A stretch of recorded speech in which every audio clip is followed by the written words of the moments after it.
It's interesting in this context to consider the tribute that Einstein himself paid to Gandhi. The generations to come will scarce believe that such a one as this ever in flesh and blood walked upon this earth.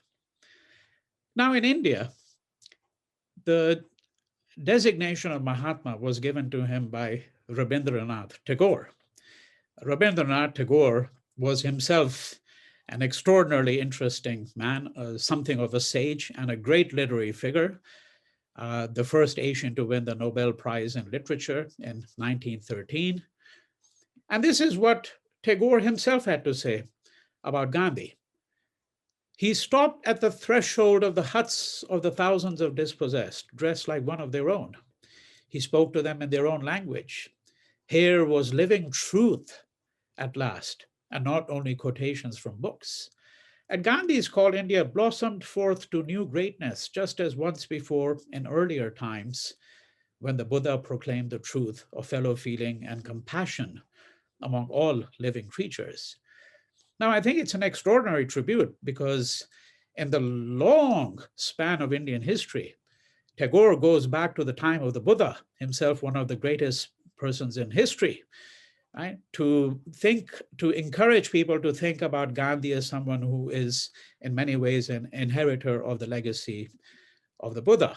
And here, this is a famous photograph of these two men, Gandhi on the right, Tagore on the left. As I said, Tagore himself with his white flowing beard, very much the sage. Now, in the West, Gandhi is known primarily as a political figure, as a person who was the author, the architect of the idea of nonviolent resistance. But in India, his reputation exceeds that of someone who was the author of the idea of nonviolent resistance, even really the architect of the Indian independence movement. And even before Gandhi was assassinated on 30th January 1948, he was already being deified in his own lifetime. So one of the ways in which one can study the history of India, and particularly the history of India at this juncture, is to look at a series of what are called nationalist prints. So these are prints that were mass-produced, and they begin to emerge around 1920, at the time when nationalism had become a potent force in India. The anti-colonial movement had become important. Gandhi is by far the dominant figure in many of these prints. There are prints about a great many other figures as well, but Gandhi is the one who featured most prominently in them. And in this print, you can't really see the caption very clearly at the bottom, but it says, "Our Savior." And it shows Gandhi here being raised to the heavens. You see the masses at his feet, the adoring masses, and then you see the angels at the top, the apsaras, as they're called in India, sort of raising him to heaven. And a yet more extraordinary print in many ways is this here. Many of you will be familiar with Pieta, Michelangelo's famous painting. Of course, there are a great many other renditions of it in Western art. And here what you see is the effortless ease with which the Indian artist took this image, right? So instead of having, of course, Jesus in the lap of Mary, what you have is Mohandas Gandhi. And here you can see the stigmata, the bullet wounds. So this is after his martyrdom. And here he is in the lap of the goddess, Mother India, right? And you see a map of India hovering in the background. And in this very simple print, what you see here is Gandhi in the close proximity to the Buddha and Jesus on the other hand, which suggests to us that in India, Gandhi was viewed not simply as a political figure or as even the architect of Indian independence struggle, but as a figure who was really akin to the founder almost of a religion. Of course, Gandhi is not the founder of a religion.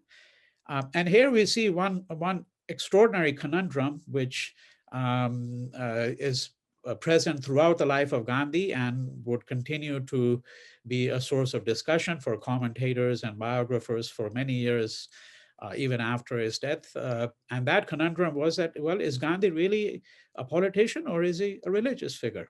Because people who were inclined to view him as a politician said, well, he's too saintly. There's too much of the religious idiom in his life. And those who were inclined to view him as akin to the founder of a religion said, well, he's a man too much of the material world.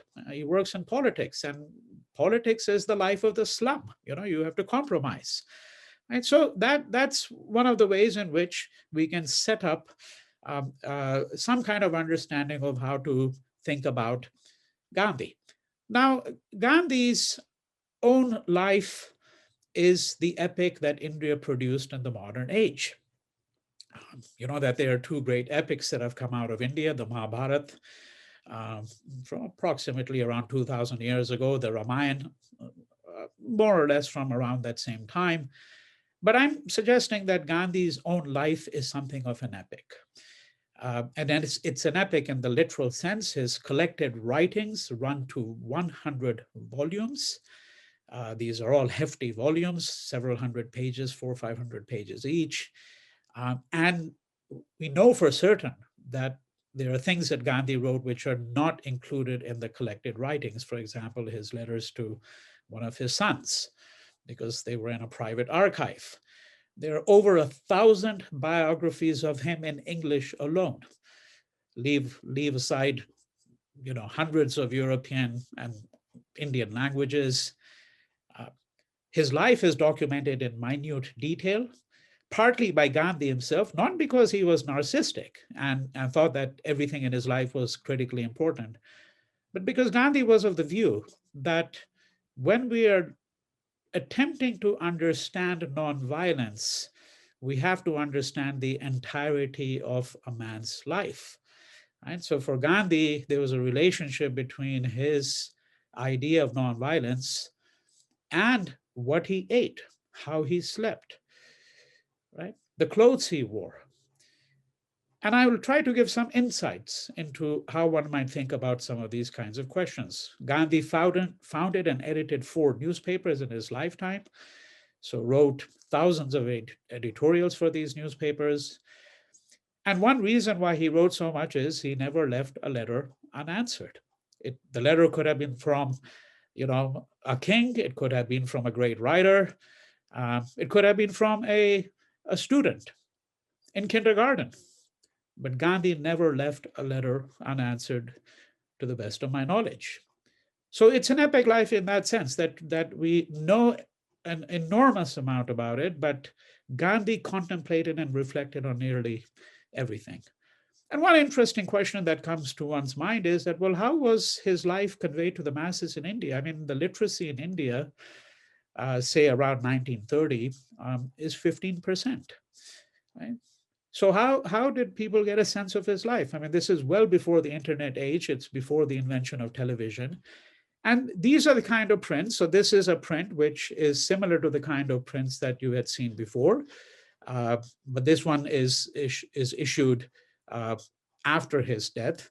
But they are prints from an earlier stage where you don't see all stages of his life. But in this one single print, you see, so if you begin at the bottom left here, so this is the birth of Gandhi, the baby, and then, he's growing up. So you begin at the bottom left, move to the top, and then you move across the print to the right, and then come down from the top to the bottom on the right, and then veer towards the left and in the center. And this is again the martyred Gandhi.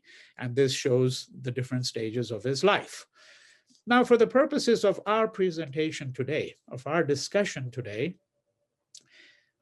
I want to really think of Gandhi's life in 5 phases, very briefly. So the early years in India, 1869 to 1888, the years in London, 1888 to 1891, followed by the years in South Africa, and then what we might describe roughly as 2 phases in India, 1915 to 1919, the first 4 years after his return from South Africa in early 1915, and then his years in India from 1920 to 48, when he was unquestionably, at least from 1920 to 1946, the undisputed leader of the Indian people.